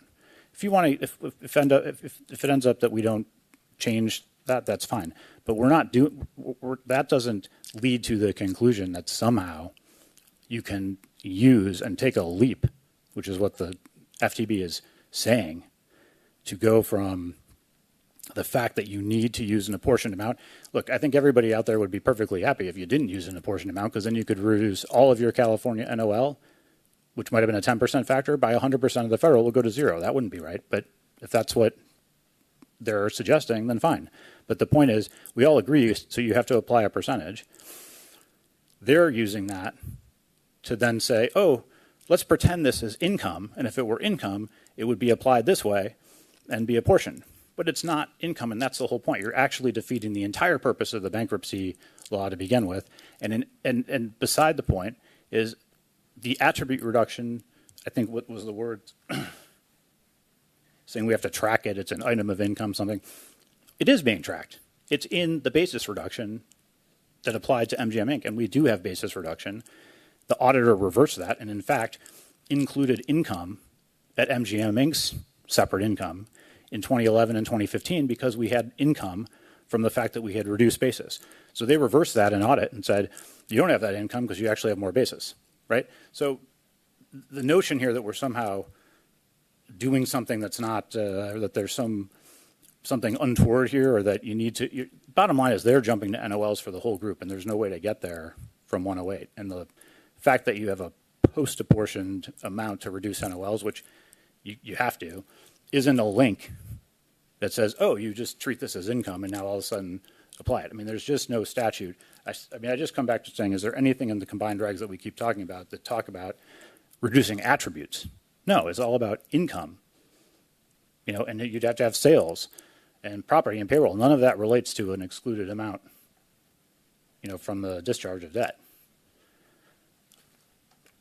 I don't know if I answered your question, Judge Clutter, but Yeah, I'm just I'm just asking this literally. I'm not implying anything about how I will rule. I haven't made any conclusions or any connotations. So my question is just trying to understand this fraction, which to me seems more like an inclusion or exclusion factor, because I'm just trying to say, in the situation where there is one entity, the one entity has CODI income. They have $100,000 of sales, okay, in California. How do you compute this factor? I understand that we use a post-apportioned CODI. I'm just saying, how do we calculate this factor if there actually were California sales? okay, so that's right. So if it were a single entity, this probably illustrates the point, so this is good. If you had a single corporation, you'd have the federal amount, and you would have to multiply that by that single taxpayer's factor in order to get a post-apportioned amount, so you could match apples to apples, so to speak, and reduce the California annual carry forward. So the question is now, what do you do in a group setting on that one point? And that is a question, totally separate question from everything else where they think that leads. So on that one question, our view, is shown on our little table, is that the right answer is that because it's the debtors, it's the single entity, Judge Clutter. So it's that entity's excluded amount, and so you got to use that entity's factor. If ultimately it's decided that it's the group factor, so be it. But the point is, we think the right answer is it's that entity's factor, and that entity's factor is its sale. You could, to your point, maybe you're right. Maybe it's sales of zero, or property, payroll, and sales of zero over only its property, payroll, and sales. Maybe that's a possible answer. Maybe it's the group. We use the group, but now I hear what you're saying. At the end of the day, for us, for MGM Inc., it's zero no matter what. So whatever you do, if we're going with its factor, which is the right way to go, you'd have zero NOL reduction. And what does that do? It means that all of the deferral and tracked, excluded income is in the basis reduction, right? That's all. Yeah, I appreciate that. I think to summarize what you've said, that helps me understand why you say that MGM has no factor and that has no relation to the group factor. So I appreciate that explanation. I have no further questions. Okay, thank you. We could take a break now for 10 minutes, and we'll go off the record for that. And the stream will still be on for audio and video, so just be mindful of that.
Okay, Ms. Alonso, you ready? Okay. Before I go on the record, just that I think we have 15 minutes rebuttals for appellant and then 15 minutes for FTB and then a closing at 5. And I think there was time not used in the presentations, so you can use, that time. I think there's like 30 minutes left for appellant and like 25 for FTB. So we'll just start with appellant's rebuttal. So we are back on the record. And Mr. Campbell, you can now make your rebuttal. Okay, thank you, Judge Lambert. First point, regarding the FTB's visual aid, there is a slide in there that we hadn't seen before. I don't think it was included in your submission after the pre-hearing conference, so that's why we were trying to figure it out while it was being presented, but it's the one that talks about the respondent's analysis of attribute reduction and how it differed from audit. And honestly, we hadn't been able to, follow everything that had been done anyway. But want to say for the record, that's new. Don't have any comment on it at this point because it just follows seems like it just applies their same theory. If but I that's may, a new, yeah. We provided it on Monday, and I apologize if maybe you didn't receive it. But we with did the other send it out, slides or separately? separately. Oh, okay. I'm sorry about that. That's okay. Well, Okay. maybe I missed it. But okay. Neither here nor there, really. Okay. So the first point, there's a lot of points. The first point, which I think really should dispose of 50% of what we're hearing in what the FTB is writing and what they're presenting here, and what they responded or referred to as the dispositive fact that this is business income of the group. The entire argument of the FTB, you can see it on their visual aid, and everything they say starts from the false premise that there is COD income. I think he said, well, you can't exclude something if it didn't exist in the first place. True, we had debt relief. If we weren't in bankruptcy, then you'd have income in the year like you would any other year, and you'd apportion it, and you'd go on your merry way. This is bankruptcy. We don't have income. That is just the most important thing to start with. It shouldn't even be a question, but we don't have income. So there is nothing to apportion.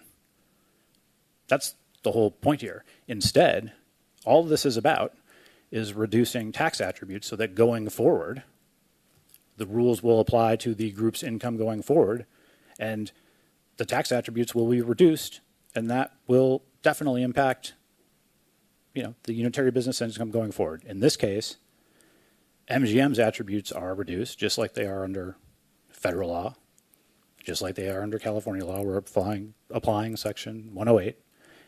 And based on the facts that exist for this entity, the attribute reduction ends up being in the basis of its assets, which include, for example, a note receivable that as a result now we're paying tax on, or including an income when we receive principal payments and paying tax on it, which we did. It's in the record. So that's how this works in this case. All the FTB is doing is saying, hey, under this theory, we think it's appropriate for a million different reasons that they put out there to try to attach this to the group's NOL and reduce that. Just not a thing. You can't do that. There's no way to get there. So again, the big picture, the first point is there is no income here to even get into the combined reporting regs. Right. Okay, number two. I keep hearing throughout the presentation that MGM taxpayer didn't, claiming like we didn't assign, as if we did things incorrectly. We didn't assign things using the intrastate apportionment percentages following the rules, that we're making arguments that were made in Marvel that aren't correct, whatever. I asked the FTB a simple question. please point to a single word in the combined reporting regulations that you refer to constantly that say that attributes, that even discuss attribute reduction. Attribute reduction is not income. There is literally nothing in the rules that addresses attribute reduction. That ends the question here. That's why this is so, there are no rules here. We applied the rule that exists, and everything the FTB is saying is based on rules that don't exist. That's very clear. Brings me to the next point, which is, and Judge Gass, you hit the nail on the head. One of the questions you asked was, are there other states that, that have rules that address this? Yes. Some states expressly adopt the consolidated return rules. Illinois has its own rule that does something totally different. It takes the federal excluded amount from the federal Form 982, and it just then takes that and it multiplies that by the Illinois apportionment percentage and reduces that. That's a specific rule that everybody knows exists and applies in Illinois. The consolidated return rules themselves, federal law, and any state that adopts them, again, very detailed set of rules that take you from 108 and the debtor member, so to speak, right, MGM Inc., and would say, okay, once you if you reduce your NOL and then you reduce what other basis is last, and you get to basis, and it says if you're reducing the basis in the stock of your subsidiaries, you're going to transfer that amount and reduce the basis, reduce the tax attributes of the subsidiaries themselves. That's a very specific rule that gets to the point that you could reduce attributes within a entity in the group. We don't have those rules. We expressly don't have those rules. Everything if you read the briefs again and listen to this, it's all theoretical discussion about, well, based on some theories that maybe the debt was used to generate, group losses as a whole, that we should somehow now apply the combined rules some way. That's fine. That's a great theory. But there's a theory. And again, as I said before, the FTB is charged with applying the law that's written, not like creating a theory here and trying to get a new rule on appeal. There is no way to get there from here.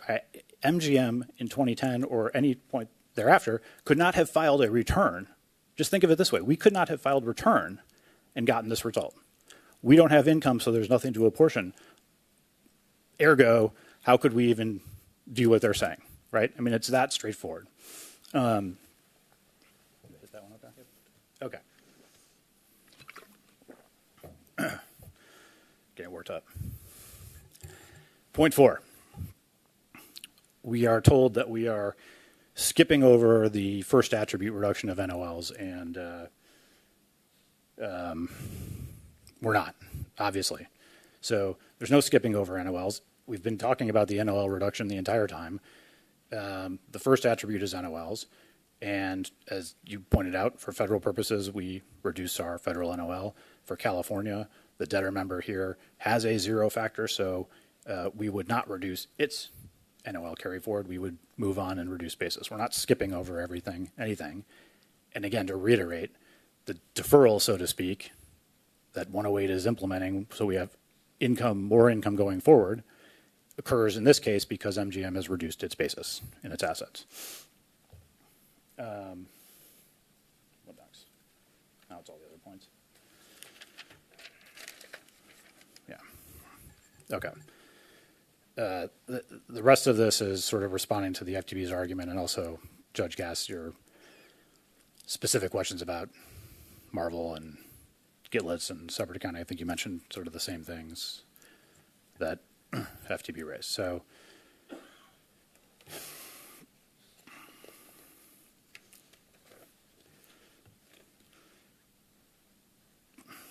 want to start with Gitlets. Okay. Gitlets.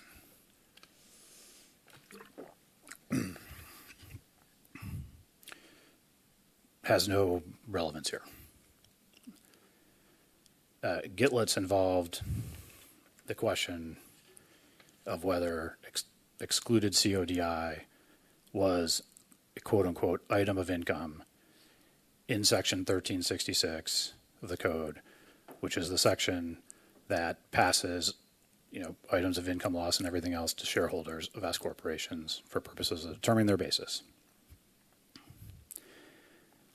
The Supreme Court in that case specifically said 108 simply does not say that discharge of indebtedness income ceases to be an item of income when the S corp is insolvent under 1366. It just provides that the discharge of indebtedness ceases to be included in gross income. So that in this case, in that statute, an item of income could still be passed through and it had some impact. Well, guess what? That was widely criticized anyway, and that was reversed shortly after the decision by Congress. But in any event, we're not dealing with an item of income. We are dealing with, in the context of S corp basis, we are dealing with combined reporting and the FTB's argument, which is all what we're defending here. We're not, this is an argument that is foisted upon us that somehow the combined reporting rules act to assign excluded income. They don't. Gitlitz doesn't say anything about that.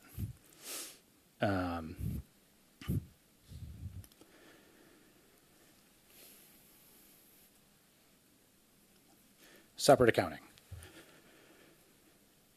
This is an interesting one. We keep being told, so Barclays is thrown around and John Deere.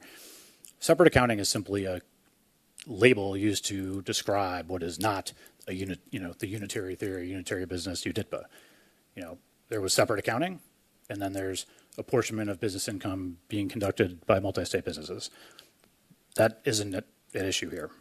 We're not asking for a separate accounting. If you listen to the record, the transcript back, I'm going to keep hearing we're totally, separate accounting and disregarding all these. No, we're not. Even in combined reporting, each entity, as the FTB's brief painstakingly details, step by step, each taxpayer member computes their separate net income. They have their own income, they have their own deductions, there's a separate net income, and then things are combined, and then each entity's factor and numerators are used to create some percentage. And then, by the way, if there's a loss and you get to generate an NOL that goes out to everybody, that stays separate. There is no such thing in California as a combined NOL. NOLs are separate. So the notion that we're doing something that's not within UDIPA or separate accounting, that's just not true. We're doing nothing other than keeping track of MGM Inc.'s income and loss. And in this case, this is just outside of UDIPA because we have an excluded amount. It's not income. And maybe, is this a good point to mention? The excluded amount in BEAT? Yes. You do it.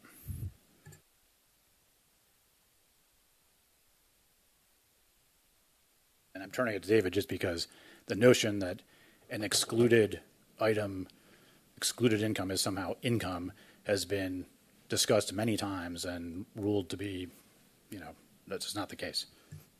All right. As colleague Chris said, the FTB's entire argument starts from the false premise that there is COD income, but the statutes clearly say that the income is excluded. And the OTA has made crystal clear in its opinions, like Minnesota BEAT and the Microsoft case, items are exempted, excluded, or not recognized, or not realized for that matter, do not enter gross income to begin with, and are not included in California gross income.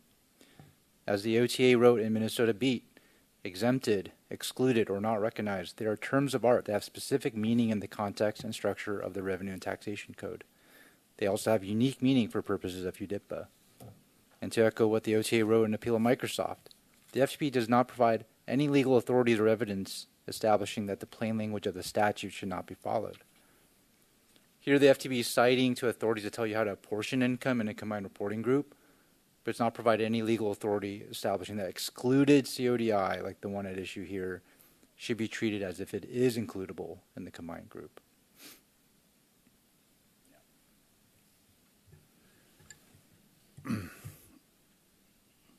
Right. So again, we're dealing with an excluded item that's not even subject to UDIPA, so to speak. That's what is. It just follows from the fact that this is not income, it's not business income, and like that's not what this is. We're just trying to apply 108 to this excluded amount. Marvel. And by the way, all these Marvel, Gitlets, all these are addressed in our briefs, but just here, I think the comment was we're making the same argument in Marvel that was rejected. No, we're not. Marvel doesn't even apply here, but Marvel actually would, as we wrote in our response, supports us if you want to look at it that way. The FTB, first of all, in footnote 5, I think, of their determination letter says, to be clear, Marvel did not rule on the status of the California combined reporting. So, again, I think we all understand Marvel's not applicable here, but just for the record, the case involved the application of 108B to a consolidated group, and the question was whether the consolidated group's NOL, subject to reduction for its, the particular taxable year, was the CNOL of the consolidated group, the, group consolidated NOL, or the portion allocable to each member. Well, the court said at the time, said the code and regulations governing affiliated groups of corporations filing consolidated returns, again, we don't have those rules, provide only one definition of NOL, consolidated NOL. And so therefore the court said, you can't think about this as a separate NOL, you have a consolidated NOL because that's what the rule says. Okay, well that was, again, the point there, that was expressed in the rule at the time. By the way, that rule was then changed, which is also discussed in Marvel at length. But the point is we don't have those rules, and just the mere discussion of these cases that are addressing specific rules for where things are moved from, one taxpayer, which clearly 108 applies to the taxpayer that had the discharge, into subsidiaries or, in a consolidated group, you need rules to do that, right? And you need clear rules to do that. And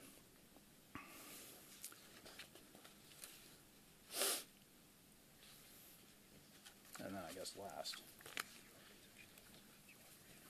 this one.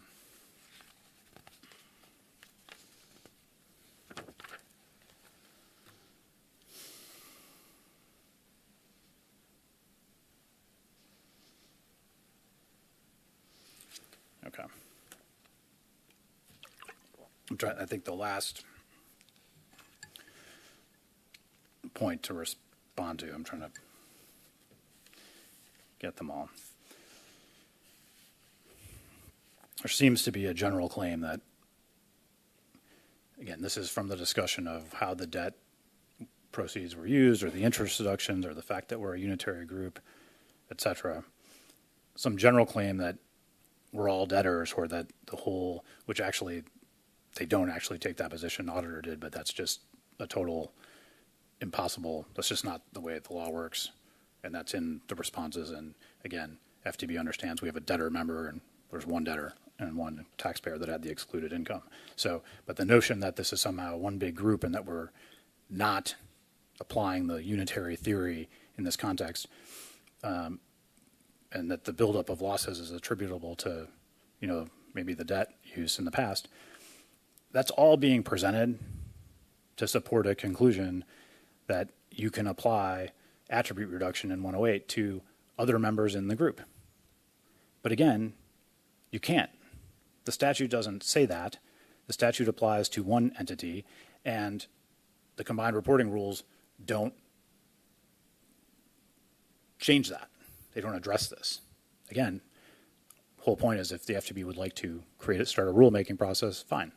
But right now they don't address that, and we couldn't have filed a return the way they say. So this is all a red herring, and we've explained this in our briefs, but MGM Inc. is the only taxpayer who had excluded CODI, the only taxpayer who reduces its tax attributes, and we did.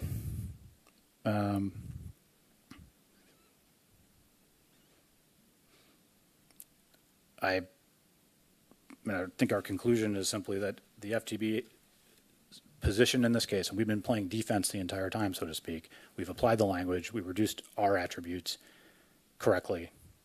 And the determination letter in this case, I think is that there is strong reason to do it this other way.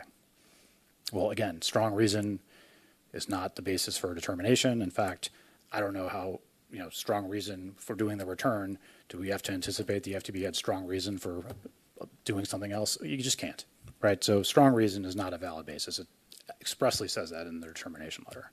And then by citing the rulemaking authority again, it just goes to show there are no laws today that reach this result.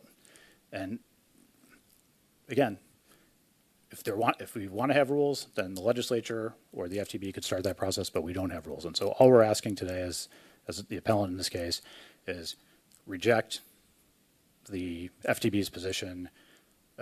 Our tax attributes were reduced. We have, our basis was reduced, and there's no basis, no authority. Let's not use the word basis. No authority. There's no statute, no regulation, no case law, no nothing that allows the FTB to reduce the NOL of studios or any other member of our group. You just can't do it. So I think that's it for us. Thank you, Mr. Campbell and Mr. Hahn. FTB, Mr. Beck, you can now make your rebuttal and proceed when ready. Thank you. So first, we can see during the life of the debt, the combined reporting group took interest expense deductions. And from this debt, in IRC section 163, which controls the interest expense deductions, refers to singular taxpayer. So even though that just referred to a single taxpayer, they were able to apply the item on a group basis. And just the fact is, it's not a correct plain meaning interpretation of the Internal Revenue Code to look at the singular taxpayer and say that directs the taxpayer to do it on a separate accounting basis for California purposes. The Internal Revenue Code is incorporated into an existing system, and that requires treating items of income on a combined basis. Second point, in response to one of Judge Gass's question, I believe I said I wasn't aware of how other states treated this, and my understanding is that Massachusetts, New York, New Jersey, Wisconsin, and New Mexico at least treat combined reporting of IRC Section 108 the same way that I've described. And so I'll just move on to my concluding remarks. And the dispositive fact is that the CODI was business income. As such, it needed to be apportioned and interstated. And appellant failed to interstate the CODI. On issue 1, IRC Section 108 does not have a plain meaning that requires a specific outcome in California combined reporting. Rather, taking into account the full picture of congressional intent, IRC Section 108 seeks to defer CODI extinguished in a bankruptcy. That CODI was about $1 billion for MGM Studios and $100 million for the other members. IRC Section 8 would defer that income by reducing the tax attributes from those taxpayers. On issue 2, which respondent believes is decides the issue, notwithstanding the outcome in issue 1, the correct application of the combined reporting regulations requires interstating the business income, which leads to the result advocated by respondent. And again, business income cannot be divided. You can see that from John Deere, Barclays, and Robert Half. Excuse me. Accordingly, OTA should find for respondent. That's all I have for you. Thank you. Thank you, Mr. Beck. Now, Mr. Campbell, you can make your closing remarks. Well, I think I made closing remarks, but I just want to make a couple comments to that. When you determine that other states did something the way you do it, which I have no idea that that's the case in terms of the substance, is that because those states have specific rules that apply, like Illinois and the states that incorporate the consolidated return regs? I imagine it is. It's a rhetorical question. You're going to look it up, you're going to find a rule, or you're not going to find a rule. So states that have rules have rules. That's helpful to have rules. We don't have rules. Again, coming back to the concept of the broader, I think, policy argument that's being made, there's two things wrong with it. One is, A, you just don't have income, so that's just not the right conceptual framework to solve this problem. Okay? You don't have income. That's the whole point. In discharge of dentists, you're excluded for a very important policy reason, and then you reduce your attributes going forward. So that isn't addressed by the consolidated return regs. Like, there's no dispute as to that point.